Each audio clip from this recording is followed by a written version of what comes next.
मित्रांनो, मारुती शिंदे आला. हे व्हिडिओ बघा कांगणे सरचा.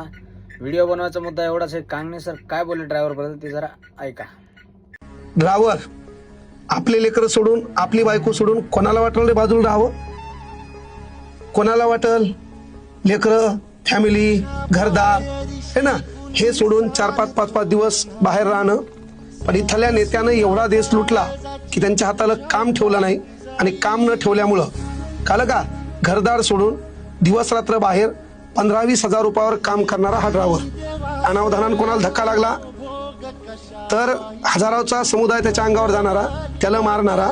44°C गाडी जेव्हा पंक्चर होते तेव्हा त्याला टेपणी लावताना, जाग चढवताना, त्याच्या अंगातून घामाच्या धारा वाहताना कोणी पाहिल्यात का? 4 दिवस घर सोडून राहायचे. एखाद्या ठिकाणी गाडी खाली करायची आहे, तिथं 8 दिवस ती गाडी थांबायची, तेव्हा 8 दिवस तिथं मुक्काम करायचा आहे ना. चहा खिचडी भज्यावर दिवस काढायचे. कुठंतरी त्या गाडीमध्येच एखादं बघून आहे, त्याच्यात भात शिजवायचा आणि खायचा आहे. कारण पगार 15,000 आहे, त्या 15,000 लेकरं आहेत, त्या 15,000 पोरगी आहे, त्या 15,000 बायको आहे. घर चालवायचंय, कुठंतरी एक रूम केलेली आहे, त्या रूमचा किराया आहे. आणि एवढ्यातून आपलं तो लाचार न होता, भीक न मागता स्वतःच्या स्वाभिमानानं हातात एक देशाची स्टेरिंग घेतो आणि स्वतःचं घर चालवण्याचा प्रयत्न करतो. त्याच्या फॅमिलीला डावलण्याचा कुठल्या हरामखोरांनी प्रयत्न करू नका.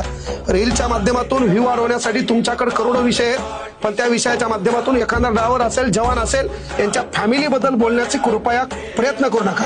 अरे आपण गरीब आहेत, भिकार चोटांनो, आपल्याला गरिबीचा सन्मान का नाही? एखाद्या ड्रायव्हर म्हणूनच नाही, जो काम करतो, स्वतःचं घर सांभाळतो, स्वाभिमानानं जगतो, त्याच्या फॅमिली बद्दल बोलताना आपल्याला थोडी लाज का वाटत नाही? मित्रांनो, व्हिडिओ कांगणे सर साठी पहिले तर मी सांगेल की 1 लाईक ठोका. ठीक आहे.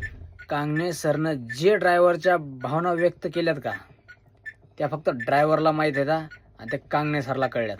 बाकी कुठल्याही इंस्टाग्राम स्टार असेल किंवा यूट्यूबचा स्टार असेल, कोणी असेल, त्याला आतापर्यंत कुठल्याही माणसाला कळल्या नाही ज्या कांगणे सरला कळल्यात. मग तर मनापासून एकच इच्छा आहे, कांगणे सरला एकदा भेटायचं. मी परभणीचा आहे, कांगणे सरच्या जिल्ह्यातलाच आहे. एकदा कांगणे सरला भेटायचं मला बस. कांगणे सरपर्यंत जर चुकून व्हिडिओ गेला तर कांगणे सरची कमेंट आली तर देवच पावला म्हणायचं. वाढवा व्हिडिओ, घ्या पुढं.